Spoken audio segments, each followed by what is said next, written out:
el debate de esta reforma de la seguridad social, para otros es una reforma jubilatoria, bueno, tiene que ver justamente con esto.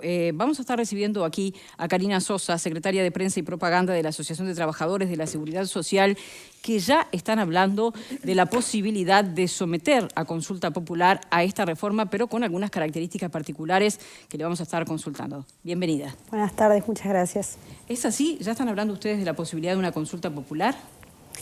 Es así, y no es ya están hablando, hace 2 años que estamos en el tema, tenemos un documento que así lo demuestra.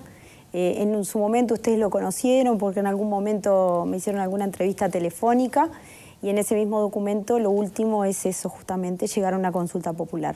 Sea apruebe la ley o así no sea, porque la finalidad primaria que nosotros tenemos y que defendemos desde el año 96, no desde ahora, es la eliminación de las AFAP. Por ese motivo es que tenemos muy claro que esa sería la vía y el camino correcto a seguir.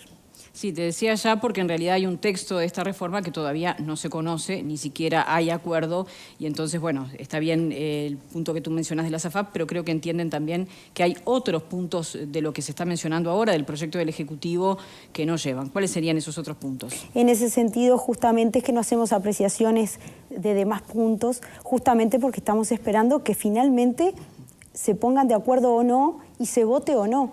Por eso es la aclaración de que, aunque no se votara esta reforma, la idea es justamente eliminar la AFAP, porque es un tema que venimos manejando hace muchísimos años, 26 años nada más ni nada menos, con un resultado para los trabajadores muy deficiente.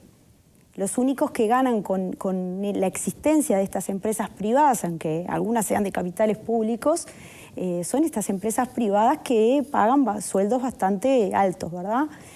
Y además, el hecho de que existan ese tipo de empresas abonan a la idea de que acá no paga más el que cobra más, porque se le pone un precio a la solidaridad. El precio es 215.000 pesos. Hasta ahí pago Montepío. De ahí en adelante no pago nada. ¿Y esto entonces cómo funcionaría en caso de, recolectar las firmas? ¿Cuál sería el mecanismo? ¿Se apruebe o no este proyecto de reforma? ¿Qué es lo que ustedes van a estar impulsando?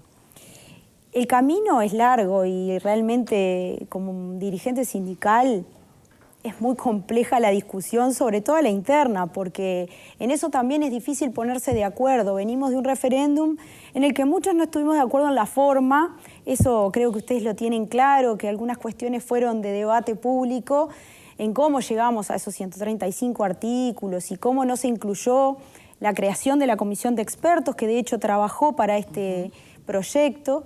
Y entendemos que el camino es justamente velar por la mayor cantidad de ciudadanos posibles que la están pasando mal o que eventualmente la van a pasar mal en el futuro.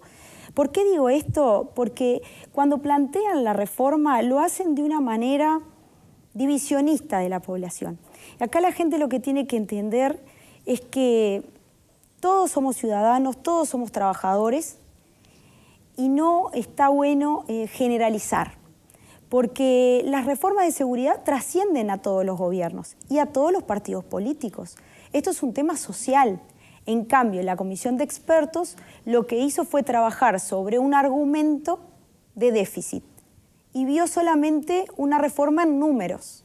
Habla del Producto Bruto Interno, de un montón de cosas que no hacen a la vida del trabajador. A la vida del trabajador hacen otras cosas, como haber votado, por ejemplo, la pensión de delito violento, la de violencia doméstica, el Sistema Nacional Integrado de Cuidados, 1 año de seguro de paro para personas mayores de 50 años, porque a esa edad ya es complicado conseguir trabajo cuando te despiden, mucho más en el lugar donde yo vivo, que es una pequeña localidad del interior, donde en general no abunda mucho el trabajo en blanco. Entonces, sería como retroceder y retroceder mucho, aceptar este tipo de reforma que solo va hacia el bolsillo de la gente. Porque si nosotros hacemos foco en cómo plantea, por ejemplo, el redactor de la ley ejemplos claros, dice, bueno, la gente tiene que trabajar 5 años más. Hoy una persona que se jubila con 60 años de edad y 30 de trabajo, si se jubila con la mínima se jubila con 15.750 pesos. A lo mejor obtiene 7 pesos, 10 pesos o 20 pesos de la AFAP que se le suman. o a lo mejor nada, porque como no está obligado a estar afiliado, capaz que ni siquiera está afiliado. Entonces, si hacemos un cálculo y en el peor de los escenarios los aumentos anuales andan en la órbita de los 1.000 pesos, una persona con 60 años, cuando tiene 65, va a cobrar lo mismo que propone esta comisión de expertos. 1.000 pesos, 5 años, 5.000 pesos, estamos pasando a 20.750. Ellos ofrecen 22. Entonces, el trabajador se financia su propio retiro postergando el descanso. ¿Es justo eso? ¿Es realmente justo y necesario?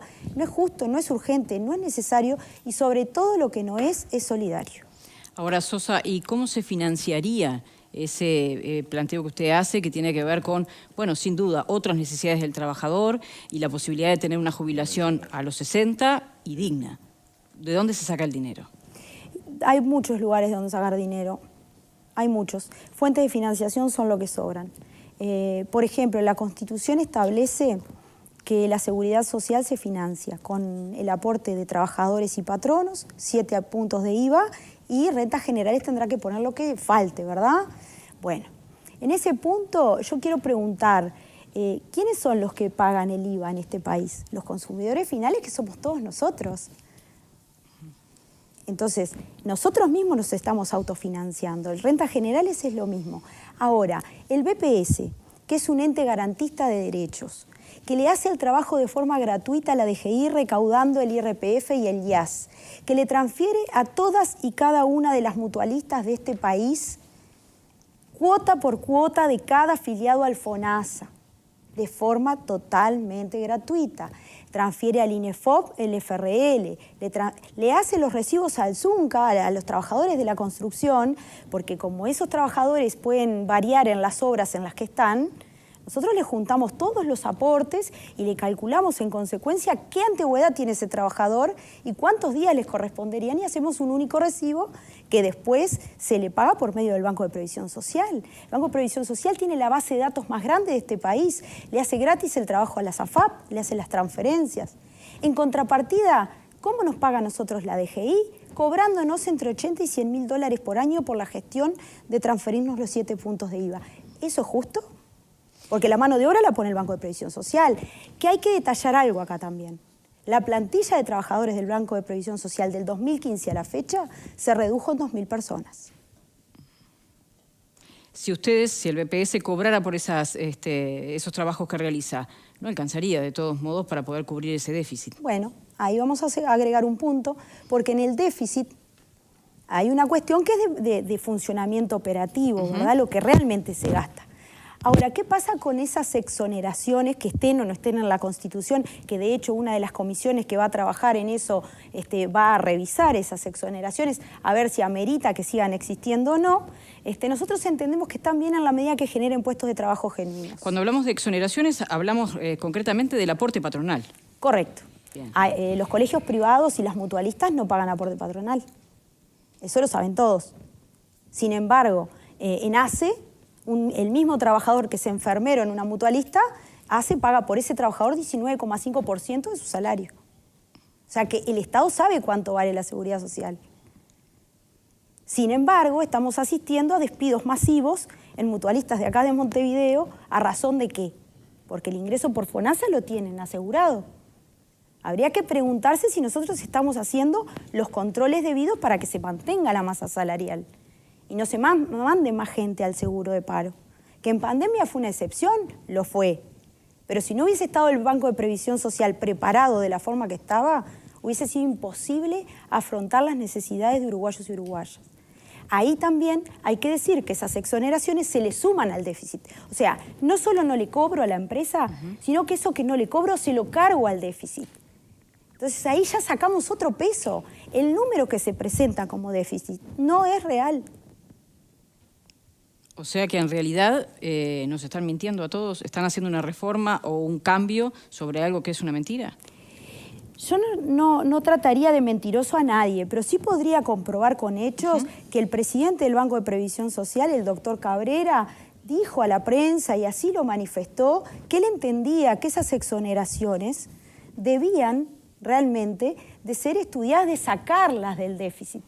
porque eso le hacía mal al BPS, lo hacía ver como un organismo deficitario, cuando en realidad estamos hablando de un organismo que garantiza derechos humanos fundamentales y no tiene que verse ni siquiera como un gasto, aunque haya déficit. Le consulto, por más que usted dice que no se va a pronunciar, pero lo ha dicho al pasar, el tema de la edad, ¿no? ¿Cómo hacemos con una población que tiende a envejecerse, que se envejece, bueno, que vive muchos más años y es una situación que no solo vive Uruguay, vive toda América Latina, ha vivido Europa, donde países como España o Alemania tienen edad jubilatoria de 67 o 68 años? ¿Cómo hacemos con eso en un país donde además la demografía nos indica que la tasa de reposición es muy baja? Desde el punto de vista de dirigente sindical, de nuevo, no hay política pública de seguridad social que se sostenga sin un buen plan de empleo genuino y con ingresos suficientes. Nosotros entendemos justamente eso. Las plantillas de trabajadores del Estado han sido resentidas notoriamente. El estrés laboral crece de forma desorbitante. Los invitaría a que todos y cada uno de ustedes intentaran agendarse para hacer el trámite jubilatorio el día de hoy, a ver en qué momento del año les tienen una agenda para hacerlo. Lo pueden hacer en el momento si quieren. Yo les contesto. En Pando, por ejemplo, están agendando para marzo. Y no estoy hablando de Montevideo, estoy hablando de Pando. Si acá en Montevideo tenemos también para marzo, lo que la gente tiene que saber es que el interior trabaja más rápido. Porque el interior un funcionario toma el trámite, lo inicia, lo continúa y es mucho más ágil. Ahora el Banco de Previsión Social está tomando determinaciones de cambiar las formas de trabajo sin discusión con el sindicato, esto hay que decirlo. No se ha blanqueado eso a la institución a la que represento y entendemos que no es el mejor camino para ofrecerle soluciones a una persona que tal vez quede sin trabajo hoy y tenga 60 años y 30 de trabajo, pero no tiene agenda para que lo atiendan. Entonces, si lo despiden por notoria mala conducta y no tiene derecho al seguro de paro, tiene que sentarse a esperar que el Banco de Previsión Social le abra una agenda especial. ¿Pero eso tiene que ver con la reforma jubilatoria o la reforma de la Seguridad Social o tiene que ver con un mal funcionamiento del BPS, la falta de funcionarios que usted decía? En el proyecto hablan de crear un ente que nos controle a nosotros y nosotros entendemos que si nosotros no estamos funcionando bien, no estamos preparados para llevar adelante una reforma. En estas condiciones no. Bien. Tiene que ver por eso. Perfecto, ahora entiendo. Desde el punto de vista jurídico, ¿cómo sería este recurso que ustedes van a presentar teniendo en cuenta que estas iniciativas son privativas del Poder Ejecutivo y que no se pueden someter a consulta popular? ¿Cómo sería esa cuestión? Se puede proponer un plebiscito, como se hizo con el índice medios de salarios, ¿verdad? Ustedes recordarán que hace muchísimos años los plebiscitos de los jubilados ganaban por paliza, por decirlo en un término más coloquial, ¿no? Porque cuando la ciudadanía entiende realmente cuál es el perjuicio, va a ir encolumnada hacia defender los derechos de la gente que trabajó toda la vida en este país y merece tener derecho al descanso. Por eso el aumento de la edad jubilatoria no solo no soluciona el problema, sino que lo posterga, complica el ingreso al mercado laboral de las generaciones más jóvenes y además complica también porque hay trabajos que por la naturaleza que tienen del esfuerzo físico o mental necesitan acudir a la jubilación anticipada por imposibilidad física, ¿verdad? Entonces, estaríamos ante tres problemas. El ingreso al mercado laboral de las nuevas generaciones, el perjuicio para esas nuevas generaciones porque el suplemento que propone esta ley se va a ir licuando en el tiempo y va a ser mucho menor a medida que pasan los años, porque además los jubilados que hoy se retiran lo hacen con 63 años, se correría a 68, en qué condiciones de calidad de vida podrían hacerlo y con qué condiciones de salud, ¿verdad? Y por otro lado, estamos tirando para adelante un problema que en realidad se presentaría eventualmente en el año 2050. Por eso tampoco es urgente la reforma. Entonces, cuando ustedes dicen, por ejemplo, que este recurso de reformar la Constitución sería para evitar que los gobiernos de turno realicen las modificaciones al sistema jubilatorio, entonces cada vez que se va a hacer una modificación o una reforma de estas características, ¿tendría que ser sometida a consulta popular o cómo funcionaría de aquí en más? En este caso sí, porque en campaña electoral no hubo ningún candidato a nada que presentara un programa de gobierno que dijera que iba a ser una reforma de seguridad social. Sí se habló de la creación de comisión de expertos, que además en nombre de ella se pidieron préstamos al Banco Interamericano de Desarrollo. Son las cláusulas que pone el Banco Interamericano de Desarrollo y nosotros entendemos, hasta la comisión de expertos sí. Ahora, a la ciudadanía no se le dijo ni que se le iba a rebajar el salario, que está atado al aumento de las jubilaciones, tampoco se le dijo que se le iba a cambiar la edad de retiro, se le dijo lo contrario. Y ahí tengo un apunte para hacer, porque el presidente de la República habla de que no puede cumplir con esa promesa porque el BPS se equivocó en las proyecciones actuariales. Déjenme decirles que las mismas personas a las que culpan de haberse equivocado son a las que están felicitando o que participaron en la comisión de expertos con toda la documentación necesaria y la información que maneja la Asesoría General de Seguridad Social del Banco de Previsión Social, que está compuesta por profesionales universitarios que han trascendido todos los gobiernos. No son partidarios ni de uno ni de otro. Trabajan dentro de los lineamientos de su profesión, de abogados, economistas, estadísticos, sociólogos, porque también esta reforma hace mucho foco en lo económico, pero poco en lo social. Bien, ustedes recolectaron firmas, si mal no recuerdo, también en la década de los 90, no llegaron al límite. ¿Cuál es la expectativa que tienen ahora y qué apoyos esperan tener? Esperamos tener los máximos apoyos porque cuando la gente entiende, cuando uno le dice la verdad a la gente termina comprendiendo. Porque si yo le digo que lo van a jubilar con la misma plata, pero lo van a hacer trabajar 5 años más, la gente va a entender que eso es en contra de ellos mismos y que no tiene por qué ser el trabajador el que pague todas las crisis que generan los sistemas políticos. Y acá estoy hablando de todos los políticos. Nosotros somos dirigentes sindicales, estamos para defender derechos de trabajadores, eso que quede claro por un lado. Y por otro lado, en el año 96 no llegamos a las firmas porque era tal la publicidad de las AFAPs que le prometían a la gente que iba a tener 2 jubilaciones, y la gente creía en esa posibilidad futura. De hecho, yo estuve en este programa telefónicamente y uno de los panelistas me decía, sí, a mí me jorobaron con los cincuentones.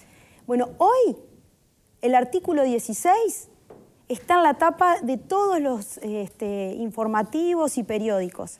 ¿Por qué? Porque es ese 10% que indebidamente se le apropiaron a esa gente que se pasó al régimen de transición.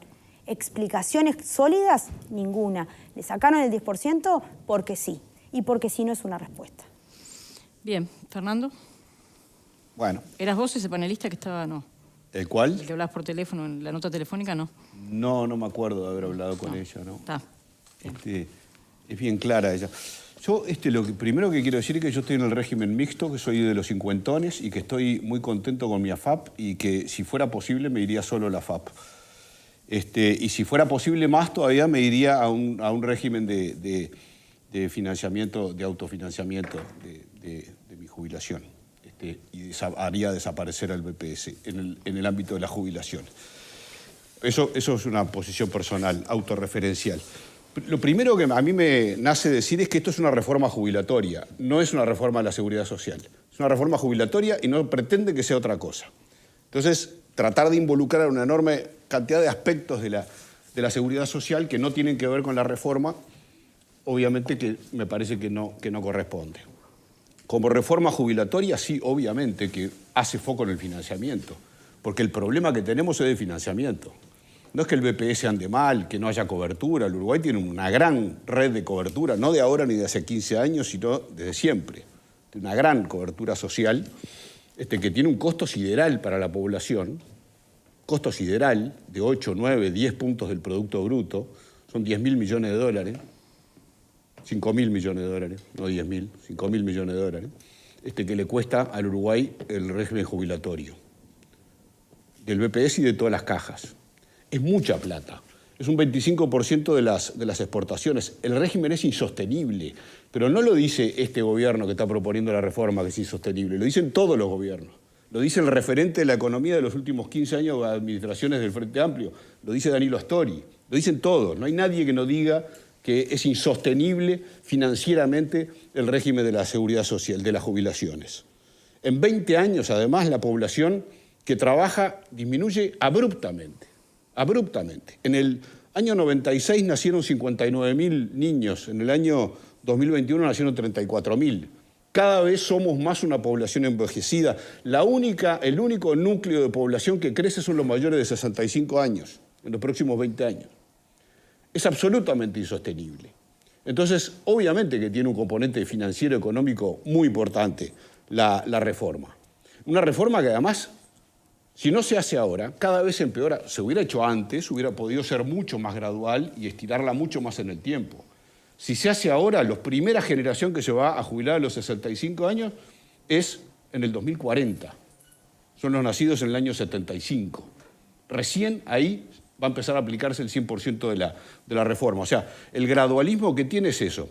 Pero además la reforma, cosas que tú no mencionás, obviamente que tenés el tema bien claro, yo entendí perfectamente, te escuché atentamente y quizás tengas razón en el 99% de las cosas que dijiste o en todas. Pero te olvidás de algunas. Como que esta reforma jubilatoria da por ejemplo que seguramente muchos de los jubilados que están mirando, que pueden estar mirando, que no se jubilan porque necesitan seguir trabajando, lo van a poder hacer. Van a poder seguir trabajando, no unos pocos como ahora, sino todos. El derecho a seguir trabajando, estando jubilado, lo van a poder tener. Se lo habilita esta reforma. Está bueno decirlo también, porque para la población adulta o mayor, como yo, es muy importante poderse jubilar y seguir trabajando, porque no tenemos la posibilidad de vivir de la jubilación que nos paga el Estado, o las AFAPs o lo que sea. Tampoco decís que la totalidad, o sea, el 100% de las personas de más de 70 años van a tener una prestación. El 100% de las personas, cosa que no tienen ahora. Van a acceder a un ingreso mínimo dándole universalidad a la cobertura. Tampoco decís que se reconocen todos los años de trabajo, aunque no llegue a los 30. No tiene necesariamente que llegar a los 30 años, se reconoce todo, que hoy tampoco existe. No decís que va a haber un suplemento solidario para las jubilaciones más bajas, elevando el número del ingreso a una cobertura más digna. Y tampoco decís que tiene una disposición especial para las familias con personas con discapacidades severas, que me parece que es una herramienta que tú decís que no es solidaria, que no es, me parece que es muy solidaria. En 4 o 5 aspectos me parece que la reforma que se propone, que insisto, es una reforma jubilatoria y no una reforma de la totalidad de la seguridad social, es una reforma bastante solidaria. Quizás no todo lo necesario. Y sí te concedo que tiene un componente económico y financiero muy importante, pero es absolutamente inevitable. Absolutamente inevitable. Si no, no solo es inevitable que si no dentro de algunas generaciones no vamos a cobrar nada, va a caer el sistema, va a quebrar, va a colapsar el sistema. Pero además, y lo último que digo, sí, el dinero que se va a liberar va a servir para hacer políticas sociales. ¿Más solidario que eso? Va a servir para hacer políticas sociales, que hoy no puede hacer políticas sociales porque hay que destinarlos ahí. Eso es otra ventaja. Vamos a dejar de transferir y de poner plata, el sistema lo vamos a hacer autosustentable o a tender a hacerlo autosustentable para poder liberar recursos del Estado y atender otras políticas sociales que tantos y tantos demandan. Por ejemplo, contribuir a solucionar los 650 asentamientos, por ejemplo, dar mejor cobertura al 20% de pobreza infantil, por ejemplo, tantas y tantas necesidades que tiene mejorar los salarios de los policías, tantas y tantas necesidades que tiene el Uruguay en vez de seguir poniendo plata en un sistema no sustentable. Bien, un sistema vamos que va a la derecho respuesta, si te parece, quebrar. Fernando. Vamos a la respuesta de algunos de estos puntos, como por ejemplo, bueno, esto de poder jubilarse y a la vez seguir trabajando y algunas de las otras cosas que decía Fernando que son concretamente parte de la reforma. Sí, es totalmente válido lo que manifiesta. Yo no me siento cómoda con el sistema de AFAP porque me parece lo más privatizador y sobre todo lo menos solidario del mundo. ¿Pero es un tema ideológico o es un tema de rentabilidad? Estoy guardando para mí mismo y en realidad cuando yo estoy en el mercado laboral y me enfermo, a mí el que me paga es el BPS, el sueldo. No me lo paga la AFAP. Por eso es que entiendo que no es el mecanismo. Si él lo entiende así, está bien. Yo aporto a la FAP, yo aporto al BPS y a la FAP, aporto a los dos. Claro, pero si le aportás a la FAP y Tú sabes que aporto a los dos. Sí, ¿cierto? Sí, me lo dijiste. Por eso hay que hablar con cierta honestidad también cuando se habla y decir todo, no solo lo que te conviene. Pero yo soy honesta, Fernando. Pero meté todo en el paquete, está bueno hablar de todo. Yo te respondo, si tú me dejás, yo te respondo. Hablemos de todo, yo te dejo. Mira, y ya te clarifico. Era él el que dijo que había sido perjudicado por ser cincuentón. Sí, yo no hablé contigo. Sí, por entrevista telefónica fue, una nota telefónica. Sí. Por eso te preguntaba. Fuiste tú.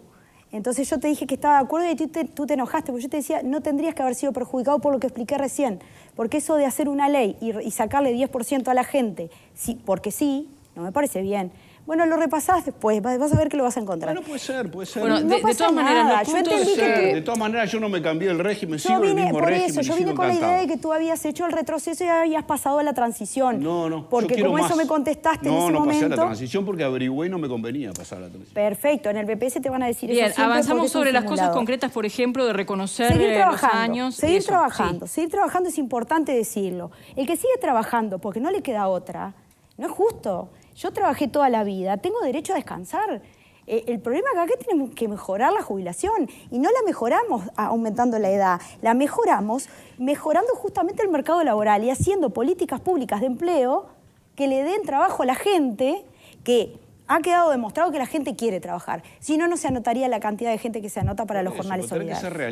Tenés que ser realista. Somos realistas. Una cosa es lo que te gustaría bien, que Fernando, fuera y otra cosa es lo que es. Tenemos que ir con otros compañeros y nos quedan poquitos minutos. De esa manera. Nos quedan poquitos minutos. Valeria Ripoll, ¿el movimiento sindical va a acompañar este reclamo? ¿Cómo lo ves? No está resuelto todavía. Sí está claro que hay un paro resuelto en contra de la reforma de la seguridad social. Está claro también que todos estos aspectos que plantea el sindicato, los propios planteos que hace el movimiento sindical, nunca fueron tomados en cuenta porque nunca fueron escuchados por parte de quienes hoy están llevando adelante la reforma. Por eso se planteaba un diálogo social donde los trabajadores pudieran plantear su visión y su propuesta en cuanto a la reforma de la seguridad social. Porque nosotros no estamos de acuerdo con una reforma jubilatoria. Planteamos una reforma de la seguridad social, que es de lo que se ocupa el BPS. Creo que hay algo que... Convengamos que la decisión que plantea el sindicato, o por lo menos lo que está resolviendo el sindicato a partir de que se apruebe o no esta reforma jubilatoria, se ajusta a derecho. Todos podemos resolver el llevar a consulta popular lo que entendemos que no es justo, que no es válido. Si se alcanza el porcentaje de ese 10% que es necesario, esto se revisará o se modificará. Me parece que nadie puede estar en contra de que cualquier organización pueda llevar adelante la consulta popular. Me parece que se ajusta a derecho. Lo que están planteando para mí es totalmente realista, no comparto lo que plantea Fernando, es muy claro, tú aportás a la FAP, aportás al BPS, pero el que te paga si te enfermas es el BPS, la FAP no te paga, solo recibe. Al BPS también, solo Valeria. recibe, sí, también, pero la FAP, bien, la FAP te paga la parte que tú aportás, el porcentaje que tú aportás te lo paga cuando tú te enfermas. No, no lo hace. Entonces, el BPS paga, pero la FAP recibe. Sí, claro. Y está claro que acá hay mucha gente perjudicada a partir de la aprobación de las AFAP. Entonces, está claro que en los 90 no teníamos la experiencia de haberlo vivido, hoy sí la tenemos y creo que hoy muchísima gente estaría de acuerdo con eliminar el sistema de aporte por AFAP. Por lo tanto, me parece que hay muchas de las cuestiones que plantean los compañeros de ATCS que conocen la realidad, que trabajan en el Banco de Previsión Social, que manejan los datos, que manejan un montón de cosas que no estuvieron arriba de la mesa y que no se han hecho públicas al momento de trabajar en este grupo de expertos que terminan planteando este proyecto de reforma jubilatoria. Entonces, a mí me parece que es totalmente válido, me parece que está muy bueno que tengan la oportunidad de que la gente escuche, porque yo lo decía el otro día cuando vino Fernando Pereira. Esta es una reforma jubilatoria que perjudica directamente al trabajador. El trabajador es el que se va a ver perjudicado en años de trabajo, en montos de jubilación. No se, otra vez, nuevamente, no lo hizo el Frente Amplio y no lo plantea esta coalición, no se grava el capital, que es el que realmente debería tener esta modificación. Lo planteó Victoria acá el otro día. No lo hizo el Frente Amplio. No lo hizo el Frente Amplio. Tampoco lo hace la coalición. Bien, Marta. A ver, yo tengo nos quedan poquitos minutos. algunas consultas puntuales.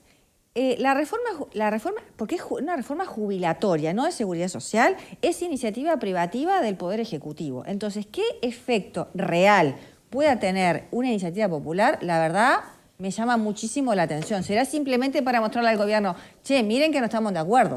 Porque no le van a torcer la mano. Si esto se vota en el Parlamento, en la forma que se vote va a salir y se va a aplicar. Esa es una. Segundo, el órgano supra-BPS es porque en realidad la idea es converger a un sistema donde todas las cajas y los servicios de retiro vayan en la misma línea. Entonces, no es lógico que el BPS supervise los distintos servicios jubilatorios / pensionarios. Por ende, es necesario ese órgano superior. Lo que a mí me genera ruido de la reforma jubilatoria es que hay 2 cajas que están en problemas que en este momento quedarían al margen de la reforma. Y la otra cosa que sí entiendo que es un problema es, tenemos una necesidad de la política de empleo. Ahora, la política de empleo no puede venir de la mano de meter funcionarios públicos, porque funcionarios públicos tenemos demasiados. Capaz haya que de redistribuir, moverlo, no sé, pero no podemos seguir metiendo, o sea, reduciendo el desempleo contratando funcionarios públicos, porque eso nos joroba a todos a la larga. Y prueba de ello es que tenemos una carga de sueldos de funcionarios públicos que es brutal. Entonces, bien, le pedimos a la invitada que en un minutito nada más le conteste a Marta y a Alfredo sumamos. ¿Yo? Sí.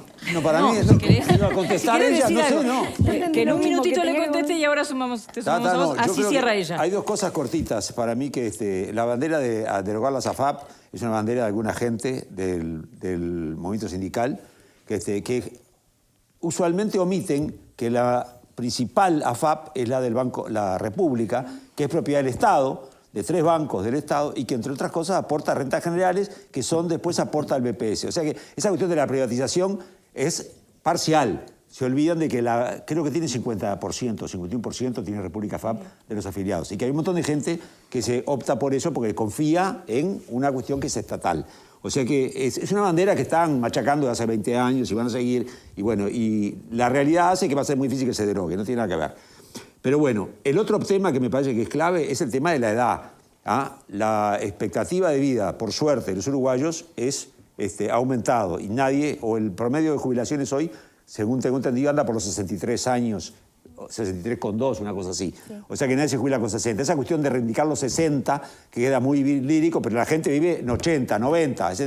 Yo tengo 68, o sea que tengo casos jubilatorios hace rato, pero sin embargo no me jubilen porque tengo ganas de seguir laburando. Hay gente que tiene ganas de seguir laburando, ¿viste? Entonces me parece que es un poquito... se distorsiona. Y creo que la reforma tiene carencias graves, ¿no? Las 2 cajas. La caja militar se toca poquito, que es un gran déficit. Ese es uno de los problemas que tiene esa reforma. No me refería a las 2 cajas que quedan por fuera. No, yo sé, sí. Vos hablas de la bancaria y de la profesional. Pero y la caja militar es otra que se toca muy levemente porque tus compañeros insistieron en no tocarla demasiado. Bueno. Marta. Cobró Marta. Sobre eso hoy no tengo nada que ver. La política de empleo, yo no digo que esté basada en meter funcionarios públicos. Yo lo que dije que el Banco de Previsión Social perdió 2.000 trabajadores en pocos años. Con la tecnología también ayuda, que es otra cosa, no seas mala. Antes se hacían la planilla a mano. Y con testigos, en el Banco de Previsión Social hace años que tenemos el sistema informático. ¿Sí? Acá el problema... ¿Y se necesita tanta gente como antes?